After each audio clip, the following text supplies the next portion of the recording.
আর এই জবা ফুটেছে দুখানা, কালকে ফুটবে দুটো। খুব সুন্দর লাগছে, এখন বৃষ্টি হচ্ছে তো ফুটবে।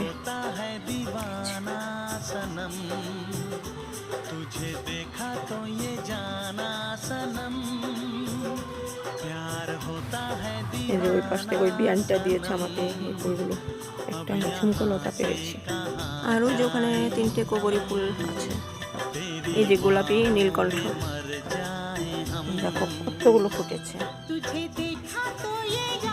কতগুলো। আর এই যে এখানে সাদা জবা, এগুলো আর একটু বেলা হলে ফুটবে। এই যে দেখো নতুন চারা গাছে ফুল ফুটেছে একটা, সুন্দর লাগছে। এই সাদা ফুল আরো আছে গাছে অনেক, আর এই দুটো দেখো কত ফুল আরো গাছে আছে সাদা ফুল।